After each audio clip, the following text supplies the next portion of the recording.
Mga tropa, itong motor na to nung dumating dito talaga hindi siya umaandar ano. Bali interview ko sa customer, ang sagot niya sa akin ito daw ay matagal na ano, hindi nga nagamit. Kumbaga nakatambay ng mahabang panahon siguro. Siguro ang ano nito talaga. Ayun habang lumalalim yung troubleshooting, para mapandar natin ang mga ganitong klase ng motor na matagal na hindi nagamit, no? Talagang tinambak na lang ng pangmatagalan, parang wala nang planong gamitin. Siyempre normal ang una natin tingnan dito ay yung kanyang carburetor, no? Kasi ang karaniwan, siyempre pagka sa motor ay natambak ng matagal o natambay ng matagal, yung gasolina sa ating carburetor ay napapanis yan at nagkakaroon na siya ng dumi. Yung parang nagkakaroon na siya ng umido sa loob mismo, yung parang pinaka-residue ng gas ay naghahalo tsaka yung dumi, malikabok. So upon checking ng ating carb, marami lang talaga, di naayos natin yun, no? Itong carb natin ay malinis na to. Si spark plug, nung ayaw pa rin siya umandar, nagtry ako magpalit ng panesting ko dito. So ganun pa rin, may kuryente naman, ayaw pa rin. So merong isang problema pala.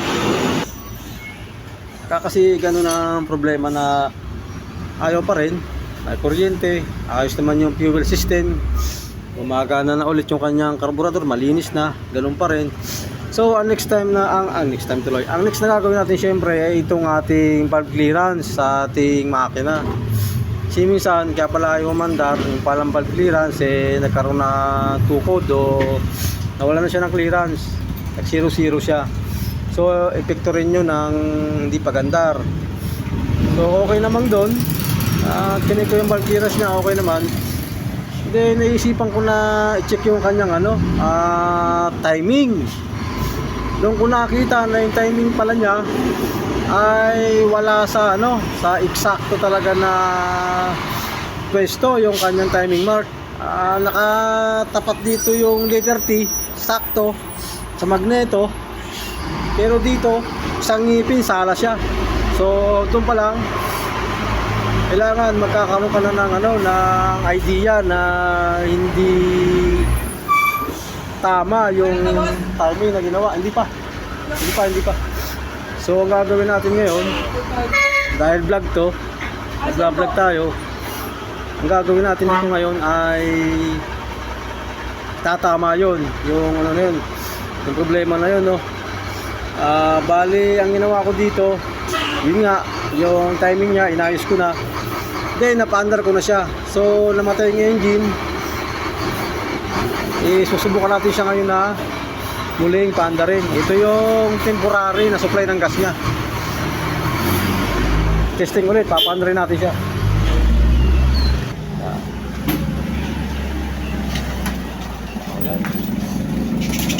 Mamatay lang pero umaandar na siya.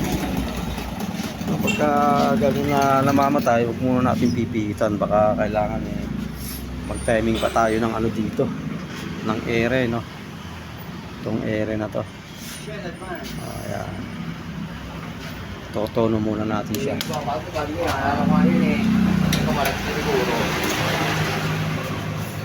Namamatay talaga. Sobrang baba ng kanyang minor. Ayan, tatry natin sa pantry.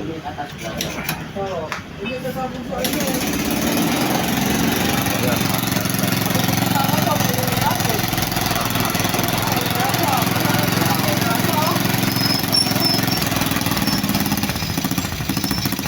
Wala siya sa timing pagka ganito. So iaayos natin to. Kailangan pang i-adjust yung ere. Ayaw na. Ayaw niya ng ganun. So, wala na. Baka matitira yung motor na. Yan.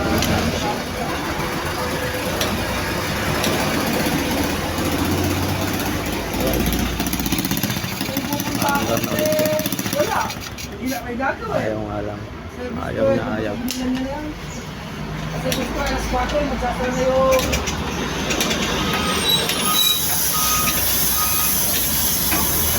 ayaw na. continue ko lang yung aking pag-vlog. Ano. Ito, napadad ko siya. Meron pala ang problema yung host na to. Kaya pala kanina namamatay, ayaw umandar. Yung pala, ito kasi yung host na to ay may kinalaman din sa carburetor kasi kung makikita nyo meron siyang host na punta dito sa ano na to. Eh nagkataon pala na butas na sa kalumaan ng host din. Yung ano na yan, papunta dito. So ginawa ko para umandar lang siya. Since na ito ay butas, naglagay na lang muna ako ng bara dito. O yan. O doon, simula nung nilagyan ko na ito, eh doon na siya nagtinaw yung andar. So marami pa lang gagawin dito. Bukod sa slide yung clutch niya, may problema din yung kanyang cylinder. Blow by na.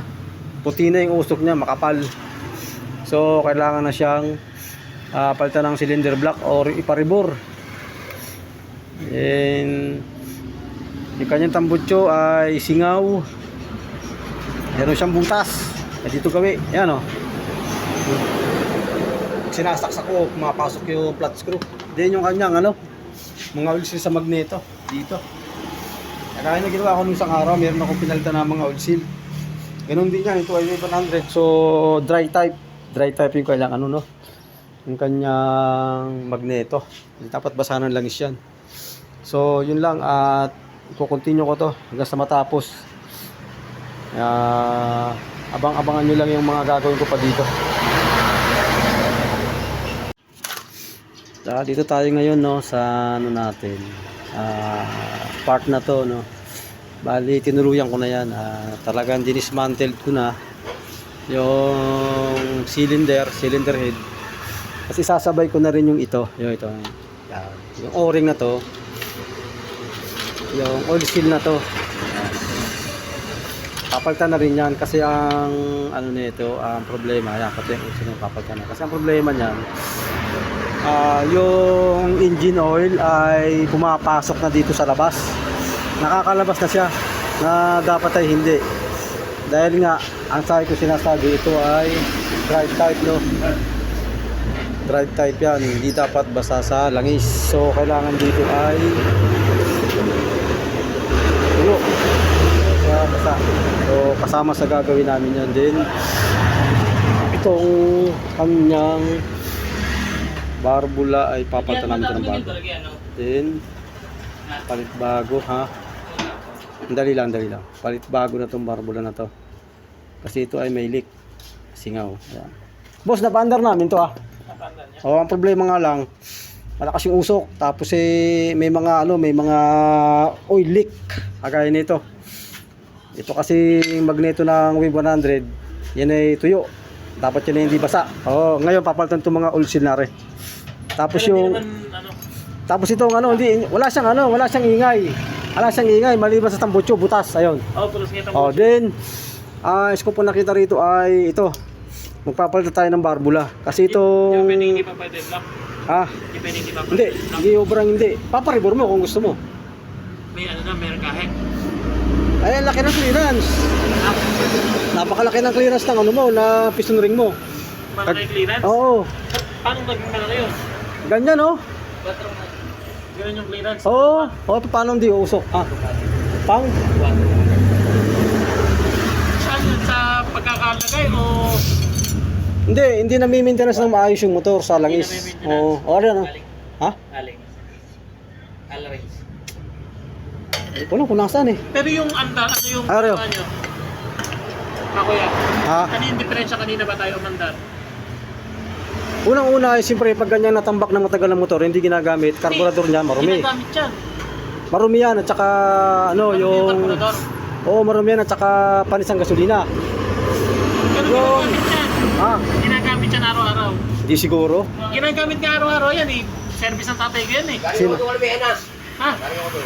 Kaya nga tinatawag tayo ng tandaan ako. Kasi boss, napakatagal pa anda rin kanina Ginagamit araw-araw ng tatay ko, service ng araw. Pero kanina ayaw mandar. Ayaw mandar. Sabi ko, nakakakukuryente na kung ano. Ingoy barbula. Singaw. Pero yung ayaw mandar, saan nang galing yun? Singoy barbula. Nililinig niya na yung mga karburetor na yan. Pinandar niya ang nila. Huling andar na to, Sabado. Ha? Sabado, huling andar. Ako niyan, tama ba to? Tapos yung ano niyan, yung timing. Sala yung timing niyan. Ha? Sala yung timing. Hindi ba Nung tinama ko yung timing niya, saka lang siya umandar. Sala yan.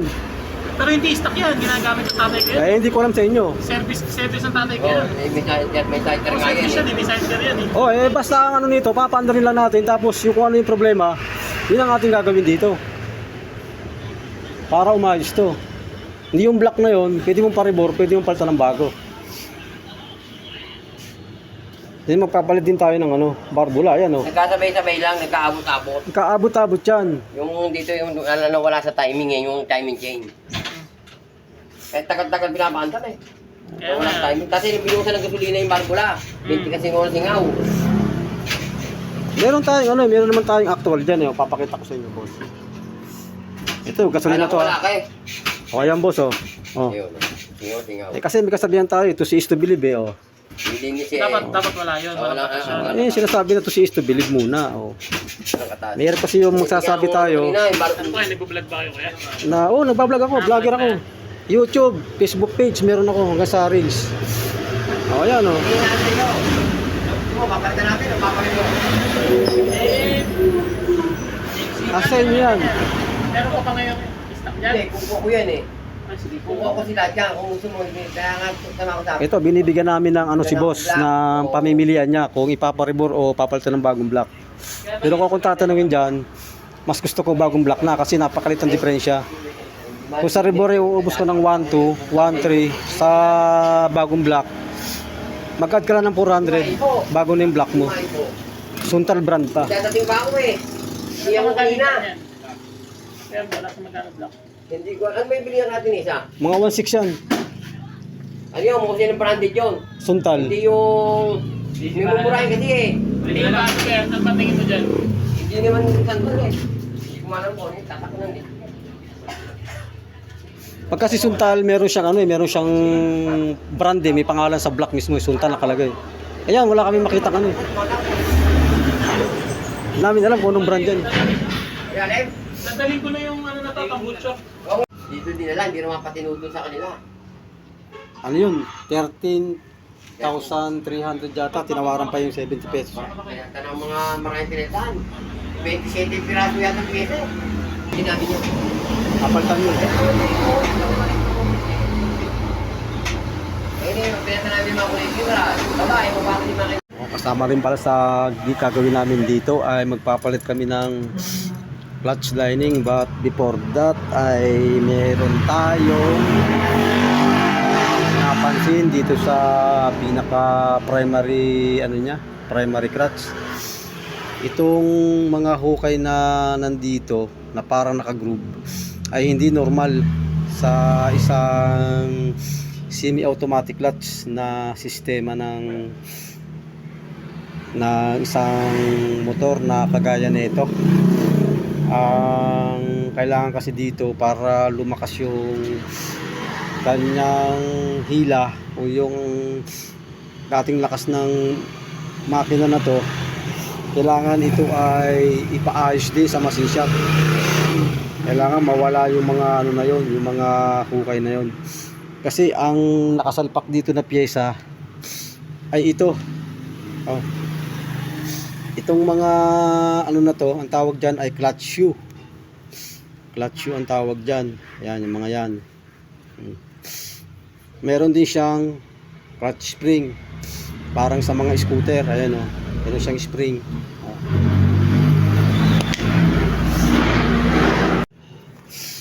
Meron din siyang mga spring. Di ko lang alam kung ilang RPM to. Basta yun na yan.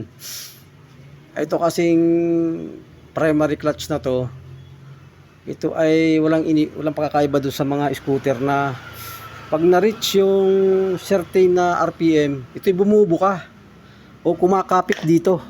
Kumakapit mismo dito. Kaya pagka nakasalpak yan, ganito ang kanyang itsura. Ito ang kanyang itsura. Yan, ganyan. Yan ang itsura niyan. Kung makikita nyo yung mga gilid-gilid, meron siyang clearance, no? Yung clearance na yan, yan yung ibubuka. yung nasa loob nito para kumapit dito sa bell, sa bell na to. Ang tawag dito bell. Pero yung assembly niya, ang tawag talaga ay primary clutch, pero itong nasa labas na to ay primary clutch bell to. Kakapit siya doon. Basta nagpasok ka ng gear, halimbawa primera, segunda, tercera hanggang kwarta, kumakapit yan dito. Pagka ina-reach niya yung RPM na required para dito, na hindi ko man alam kung ano yun, kasi hindi man to scooter eh. Scooter kasi may mga RPM yan eh, na nakalagay kung 800, 1000, 1500, ganun siya, no?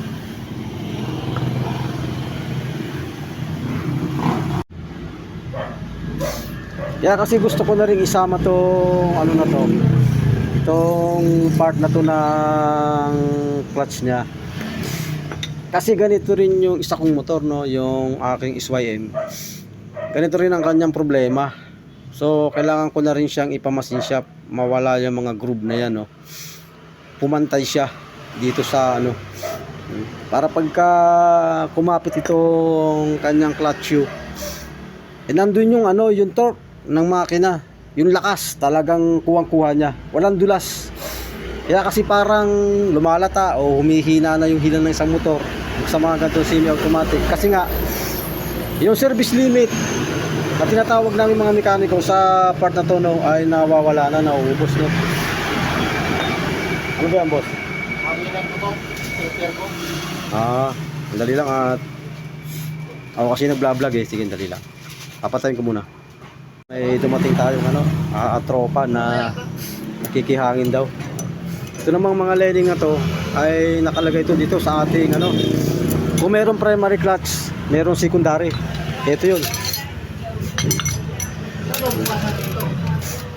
Dali lang. Parehas yan, parehas. Pero buksan mo. Ito yung ating secondary, ano. Ito yung ating assembly ng secondary clutch, no. Itong ano na to. Kung saan nakalagay itong mga lining na to, saka itong steel plate na to. Yan. Kung may primary clutch, meron tayong secondary, ano. Ito yun, secondary clutch yan. Mga gusto mag DIY, ano yan, yan ang assembly nyan, no. Ito siya nakalagay, yung ating secondary. Ito ang primary. Ito ang salpakan.